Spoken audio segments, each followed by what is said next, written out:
All right, I will call this meeting of the Senate Judiciary Committee to order. Will the secretary please call the roll? Senator Harris, Senator Orenshaw, Senator Dondero Loop, Wynn, I apologize, Senator Hansen, Senator Krasner, Senator Stone, Chair Scheibel. Here, thank you so much. Please mark those senators absent right now, absent excused if they don't get here, or present when they arrive if they do. We have a couple of bills on our agenda today. We are not going to be hearing AB 404 right now. So if you're here for AB 404 in Carson City, in Las Vegas, on the phone line, now is not the time.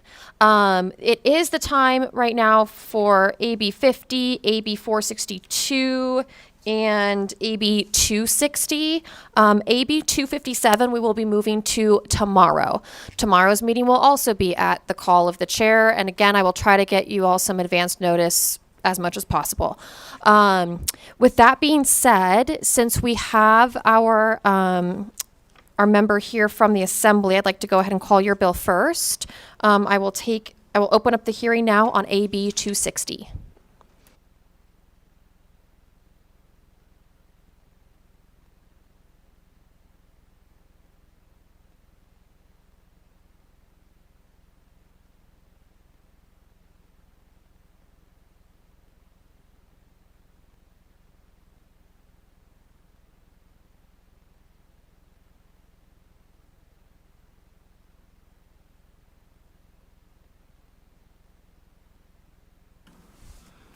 Thank you, Chair, for calling me up.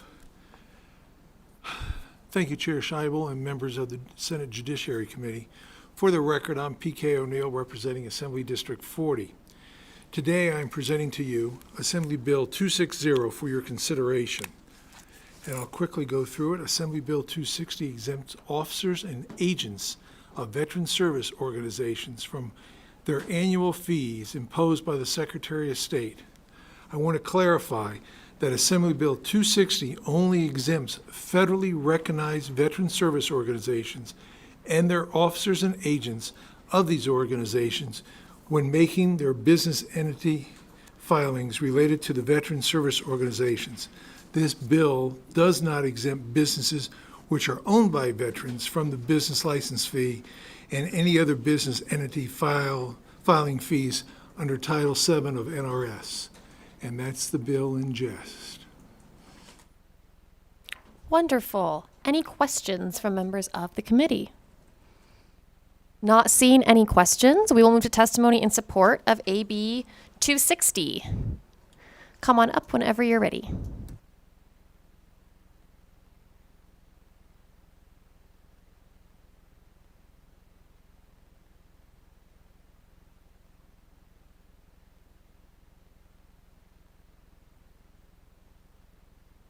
Chair Scheibel and committee members, my name for the record is Andrew Lee Pilbett. I'm the state chairman of the United Veterans Legislative Council for the state of Nevada, and we're in support of 260. What many of you may not be aware of, we have a lot of very small veterans groups around our state and getting smaller. We went for about a 30-year period. The good news was we had no wars for 30 years. The bad news was we didn't create any new veterans. And some of our veterans organizations are having meetings now. They can't even afford to pay the rent in wherever they're having their meetings, and they'll have 4 or 5 people. And we have some groups that our age group, when you look at the Vietnam vets, more than 2/3 of our Vietnam combat vets have passed away. Less than a third exists still today. So we're in a transition period. A lot of our younger vets from the Sand Wars, Afghanistan and Iraq, are raising their families just like we did. And they're going to school, increasing their education, and the veterans' time isn't theirs yet. So for a lot of years, we had World War II, Korea, then Vietnam vets, and then a giant gap. And now we're rebuilding that. It's very difficult for some of these groups to even stay in existence right now. And that's probably going to be that way for another 10 or 20 years as it goes. So we're very much in support of this bill. It's a small fiscal note according to what the Secretary of State shared with us. On the size of fiscal notes that I've been looking at in the last hearings, it's very tiny. So we support this bill entirely. Thank you. All right, sounds like Senator Hansen has a question. Please go ahead. Not so much a question, but you know, we just had Memorial Day, and we didn't talk at all, unfortunately, on the Senate side about the veterans, which was a mistake. But you know, you and I have talked extensively. I know it might make you uncomfortable, but would you tell, since you come here all the time for the veterans, would you share with us the medals that you won in combat, if you're comfortable doing so? You're actually, just so everybody knows, the reason I'm doing that is this gentleman sitting in front of us is a war hero, in my books, and he's also a great hero to the veterans who all session long, for how many sessions you've been here, but nobody knows your whole story. But if you're comfortable, I'd love to have you tell the medals you won in combat. Can I preface that? Yes, sir. The real heroes from our veterans are those who didn't come home to their families. And that's what we were just celebrating this last weekend. Those are the real heroes. They gave it all and left it on the battlefields. In my war, it was 58,000 of them. In what we call the Sand Wars, Iraq and Afghanistan, it's another 7,000 of them. World War II is 408,000 Americans died. Those are the real heroes.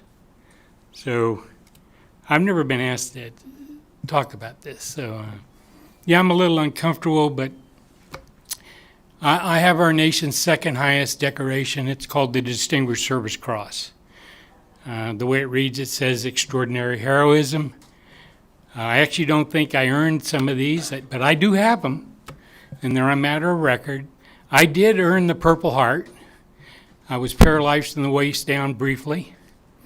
I had shrapnel on my spine. I did earn the Combat Infantryman Badge. I was an infantry officer in Vietnam, and I ran an infantry platoon. I have 2 Silver Stars, which is our country's 3rd highest. I have a Bronze Star. I mentioned the Purple Heart. I have the Air Medal because I was in an air mobile unit. I have the Army Accommodation Medal. And then I have all that other stuff they give you just because you're in the Army.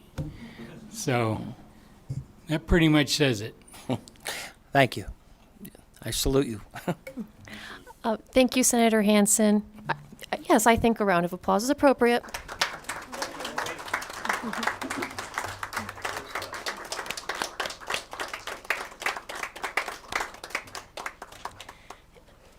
Thank you very much for sharing with us. Thank you, Senator Hansen, for thinking of it and putting our friend on the spot. You are a fantastic advocate for veterans, and we certainly appreciate your service to our country and to veterans and the state of Nevada as an advocate here in the legislature. If there is anybody else who would like to come forward and testify in support of AB 260, it will be a tough act to follow, but you can give it your best. Nope, nobody's coming for it. Okay, we'll go to the phones then for support on AB 260. Thank you, Chair. The lines are open and working. However, there are no callers to offer support at this time. All right, then we will go to opposition on AB 260. Not seeing anybody coming up in person. We'll go to the phones, please. Thank you, Chair. There are no callers to offer opposition at this time. All right, anybody wishing to testify in neutral? Don't see anybody. We'll go to the phones for neutral testimony on AB 260. Thank you, Chair. There are no callers to offer neutral testimony. All right. Would you like to make any closing remarks? Please, come on up. Thank you, Chair. For the record, PK O'Neill, I wasn't planning on doing this as it's a policy committee, not a money committee, but since Andy had to bring it up, there is a $4,500 a year loss of revenue to the Secretary of State's office, $9,000 for the biennium. In the scale of our budget, you can even call that budget dust. The second thing I'd like to say is I made a brief presentation to you. Hopefully you'll be as quick in processing this bill. And third, I do want to say something about Andy. If you notice, he always sits in the back of the room. Whatever room you'll see him in, he's always sitting in the back. And to me, that's an example of what a humble and a good leader is in representing our veterans. Otherwise, thank you all very much for the time. Thank you very much. At this point, I will close the hearing on AB 260. I would accept a motion to do pass. So move. All right, we have a motion from Senator Wynn, a second from Senator Hansen. There better not be any questions because we just had the hearing. So any discussion on the motion? Not seeing any. All in favor say aye. Aye. Any opposed, nay. All right, it is a unanimous vote to do pass AB 260, and I will assign the floor statement to Senator Hansen. And that brings us to Assembly Bill 462. I will go ahead and open up that hearing whenever you are ready, Mr. DeRico.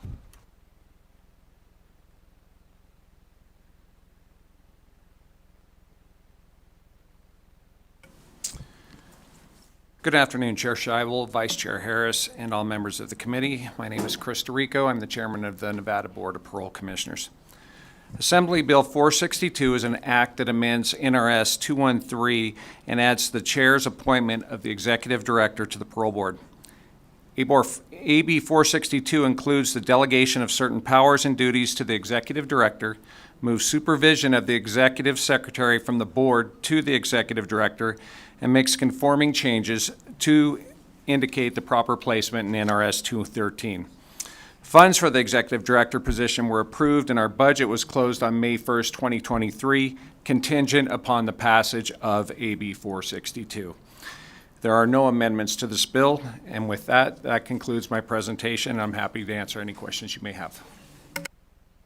All right, any questions? Not seeing any questions. All right. We'll go then to testimony. Anybody wishing to testify? Sorry, did you have a question? Nope. Okay. Anybody wishing? No. False alarm. Anybody wishing to testify in support of AB 462 is invited up to do so now, but I don't see anybody coming to the tables, so we will go to the phones, please. Thank you, Chair. There are no callers to offer support at this time. All right, then we will go to opposition on AB 462. I don't see anybody coming up to give opposition testimony. Anybody on the phone line? Thank you, Chair. There are no callers to offer opposition at this time. Okay, then we will go to neutral on AB 462. Anybody wishing to give neutral testimony or anybody on the phone line? There are no callers to offer neutral testimony at this time.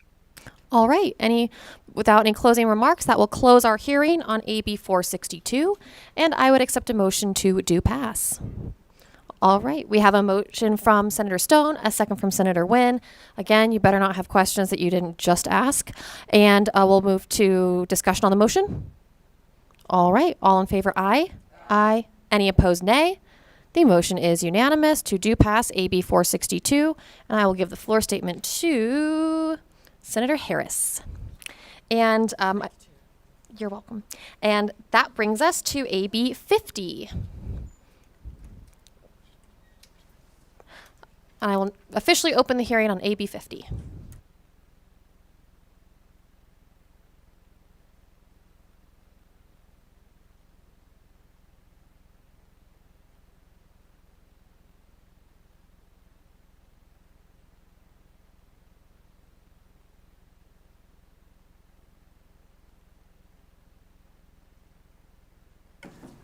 Start again. Good afternoon, Chairwoman Scheibel and committee members. I am Assistant Attorney General Christine Jones Brady, and I am here today to discuss organized retail crime. Let's start with the basics. What is organized retail crime? To be sure, we are not talking about shoplifters who steal items for personal use. Organized retail crime, or organized retail theft, as you may hear it called, refers to criminal activity in which perpetrators target retail stores to steal massive amounts of products and then resell those items in different venues, such as the internet. NRS 205.0345 defines organized retail theft as committing either alone or with any other person or persons a series of thefts of retail merchandise against one or more merchants, either on the premises of a merchant or through the use of the internet or network site. The perpetrator's goal in these crimes is to either return the merchandise to the victim against their knowledge for value, to resell, or to barter merchandise for value. Top merchandise items stolen include laundry detergent, designer handbags, allergy medicine, and razors.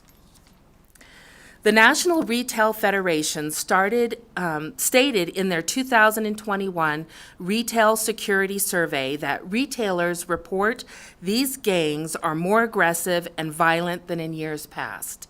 Some 65% of respondents noted the increase in violence, while 37% of organized retail crime gangs were much more aggressive than in the past, quote. The study also names that Las Vegas is in their top 10 cities affected by organized retail crime. You will be hearing more from retail stakeholders and law enforcement about what they are encountering in their day-to-day duties.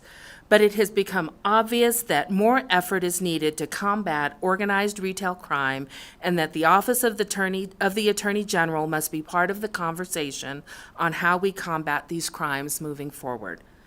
We hear the need for this office, the Attorney General's office, to be more involved in the efforts to combat organized retail crime.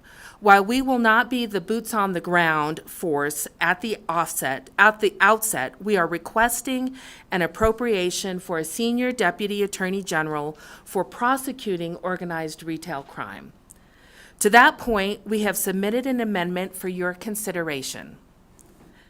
Briefly, I just want to review the sections that are in the bill. Section 1 addresses the organized retail theft, as I've just described.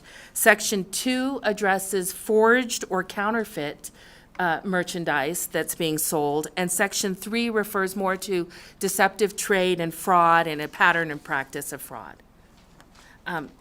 That concludes my testimony, and I would like to ask that the Retail Association of Nevada come forward with any additional testimony with leave of the chair and the committee. That's fine. You can come on up.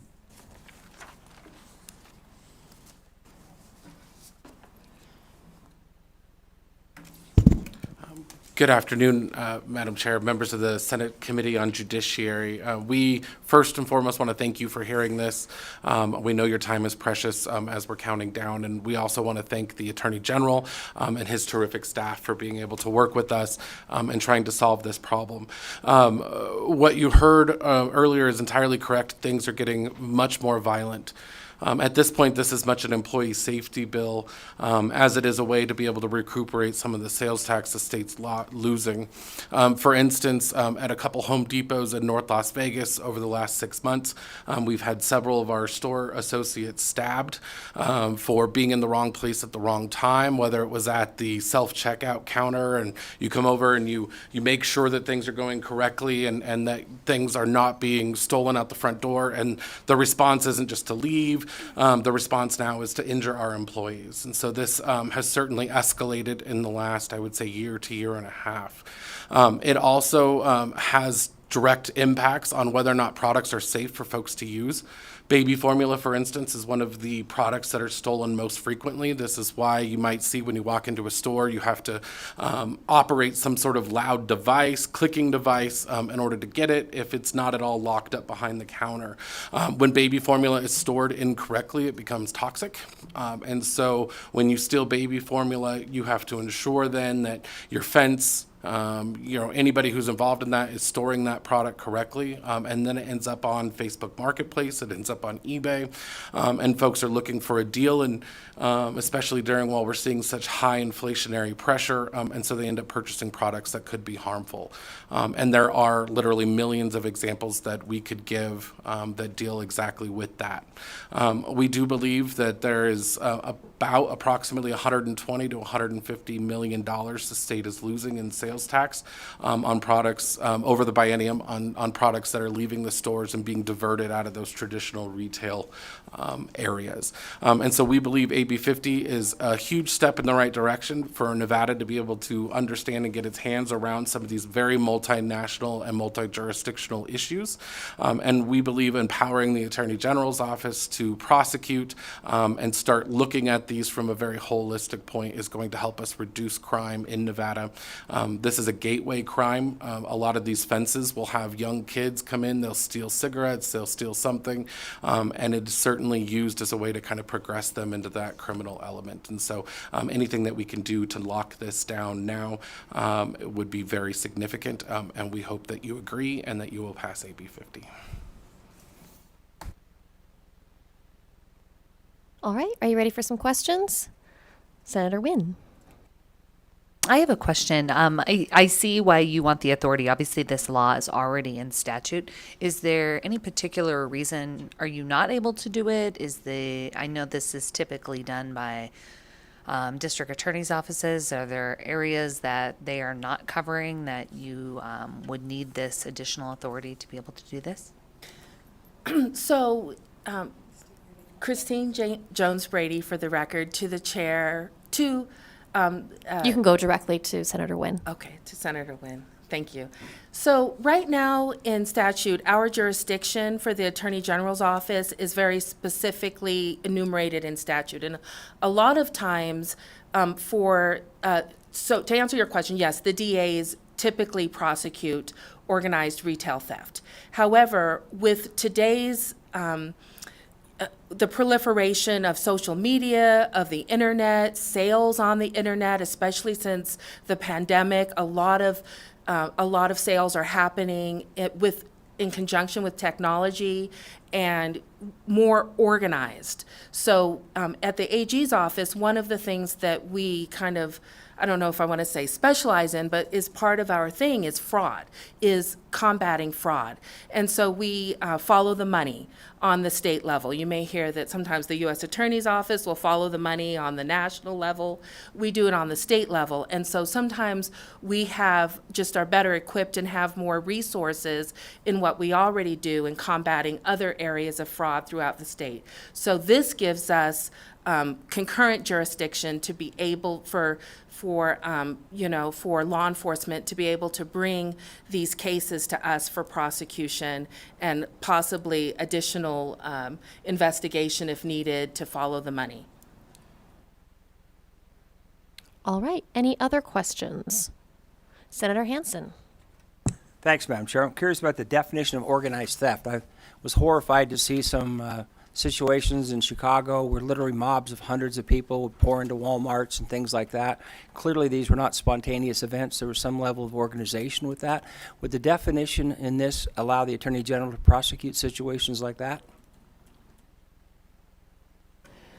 I believe yes, is the short answer. So I'm not as familiar with what was happening in Chicago, but if there is an organized, as with its definition, even if it's one person going in during a vulnerable period of time and stealing a whole bunch and then reselling it, that would give us the jurisdiction, or if it's a whole mob of people, that could also give us the jurisdiction. Good, because, four Walmarts closed in Chicago because of this situation. Last question, and I think it was in 2019, we passed a bill kind of raised the threshold to, I think it was above $1,000 for retail theft before they would be prosecuted.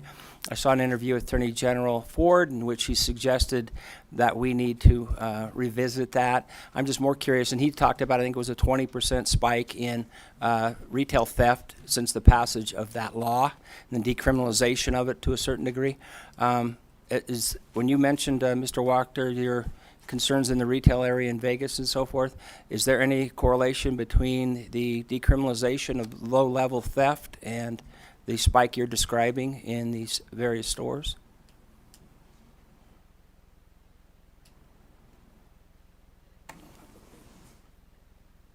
Thank you, Madam Chair, to you and through you to Senator Hansen.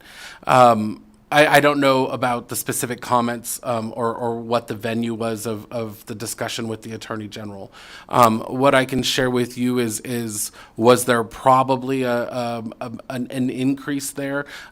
Maybe. I wouldn't think, though, or Rand certainly doesn't think that it would be the significant driving force between the massive increases that we have seen over the course of the last 2 years, or since 2019, which is the time frame you provided.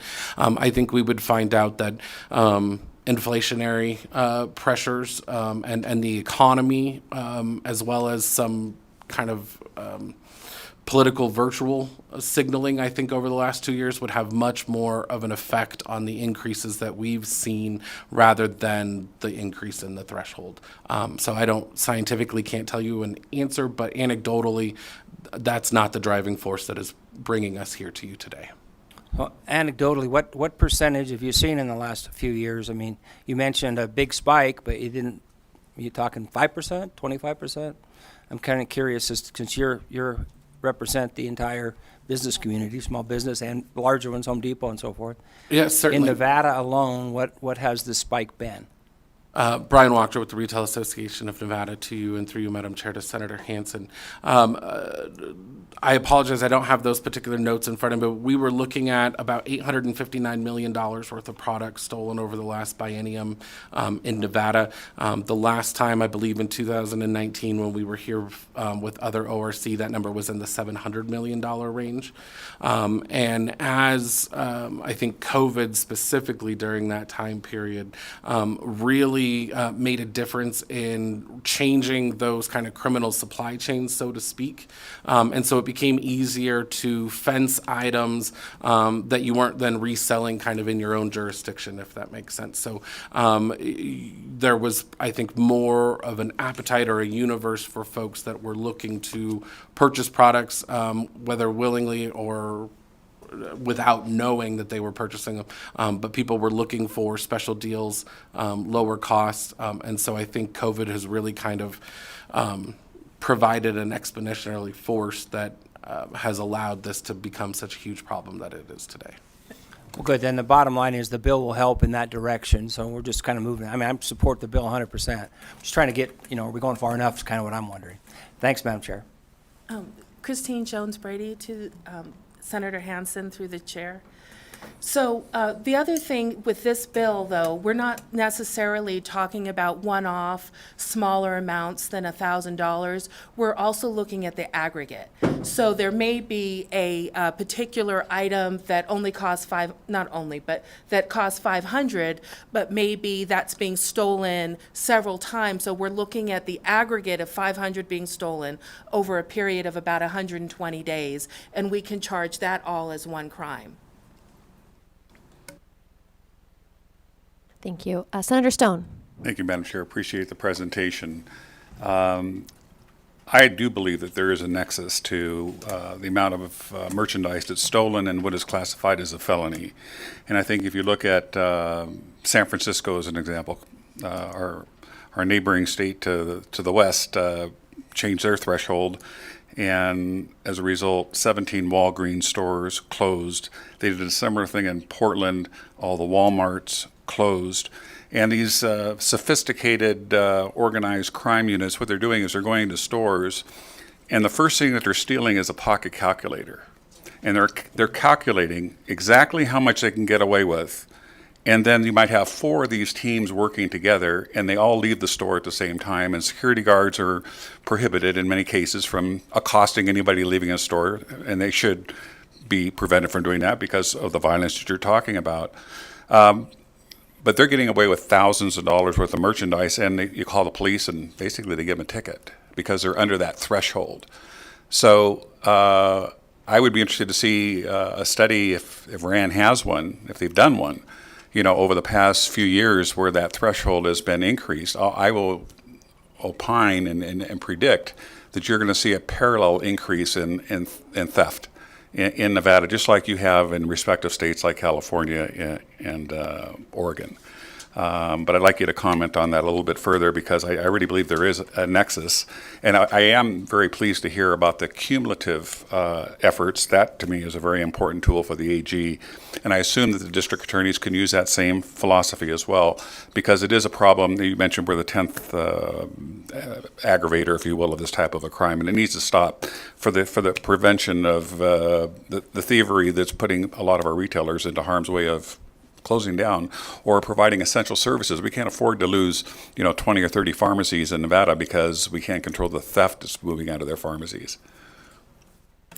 Madam Chair, Brian Wachter with the Retail Association of Nevada, to you and through you to Senator Stone. I think I remember the original question there, which was, does RAND have a study? So that's the first answer, which is we do not. We have not engaged in that. So I can't comment on a hypothetical study. But what I can share with you is I think California and Nevada are certainly different animals. We appreciate that fact. And so we think working through Metro, through the somewhat limited help we've had from the DAs over the course of a couple years, and then ultimately being able to bring the Attorney General's team and expertise on board is going to help us be able to combat this and start turning it around. I want to be very careful, and I think the aggregate, and I appreciate the comments, and I appreciate you mentioning them as well, is super important, because we are not here looking at theft for need. We are here looking at, and I think kind of a little separate example than what the senator from Sparks shared. These are teams. These are 2, 3, 4, 5 people that are going in there. One job is to, confuse the manager. The other one is to make sure they know where the store security guards are at all times. And then to your point, there's someone with a grocery list on this is what we're stealing because this is what people are buying. And so we think all of these new tools are going to be able to help us. But we'll go back and with our membership and see if there's something that we can get you. But I certainly probably can't get that answer before Monday. All right. Any other questions? All right. Seeing none, we will move to testimony, starting with testimony in support of AB 50. Anybody wishing to testify in support is invited up to the front now in Carson City or Las Vegas. Please go ahead whenever you're ready.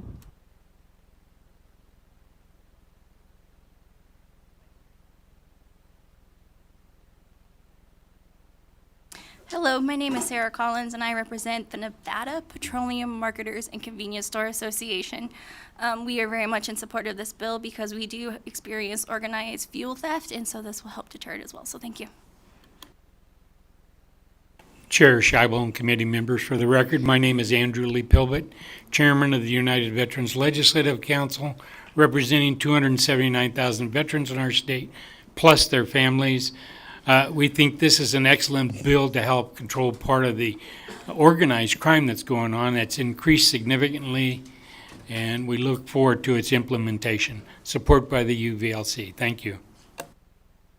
Good afternoon, Chair, members of the committee. Paul Morack with the Vegas Chamber. The Chamber is also in support of AB 50, and we'd like to thank the Attorney General and the Retail Association of Nevada for bringing this bill forward. The Chamber supports this bill because we believe this will protect businesses, employees, and consumers with their safety and also to help control costs. Thank you very much. Good afternoon, Madam Chair. For the record, Trey Abney, representing the 2,000 member businesses of NFIB in Nevada, National Federation of Independent Business. Ditto everything that has been said here. Obviously, with the smallest businesses, if something happens and they have to close, they can't send their customers to their other branch up the street. It's their only location. So we think this is very important, and we thank the Attorney General for bringing this bill. Thank you. Good afternoon, Chair Scheibel, esteemed colleagues of the the Senate Judiciary. I'm Chris Reese, R-I-E-S. Not starting off very well today, but we'll do better. Chris Reese, R-I-E-S, with the Las Vegas Metropolitan Police Department. We support AB 50. We support all efforts to combat organized retail theft in Southern Nevada. Certainly want to thank the Attorney General and his great staff over there, as well as Mr. Wachter with the Retail Association. But again, we support AB 50. Thank you. All right, I don't see anybody else coming forward to give in-person support testimony, so we will go to the phones, please, for support on AB 50. Thank you, Chair. There are no callers to offer support testimony at this time. All right, then we will go to opposition testimony on AB 50. I don't see anybody coming forward, so we'll go to the phones, please. Thank you, Chair. There are no callers to offer opposition at this time. All right, then we'll go to neutral testimony on AB 50. I don't see anybody coming up in person, so we'll go to the phones, please. There are no callers to offer neutral testimony at this time. All right, would you like to make some closing remarks? All right. In that case, I will close the hearing on AB 50. I have reviewed the amendment that was submitted, and since it is a money amendment, I can't do that in this committee. So what I would do is accept a motion to do pass and send this to the floor to send to finance in order to adopt this amendment. So if anybody wants to make a motion to do pass, it looks like we have a motion from Senator Hansen, a second from Senator Stone. Any questions you should have already asked? Any discussion on the motion? Yes, Senator Hansen. Thank you. Legal helped me out. It was AB 236 in 2019 where we changed the amount from $650 to $1,200 for misdemeanor theft. So I think there is a correlation there. So just wanted to get that on the record. But I fully support this bill.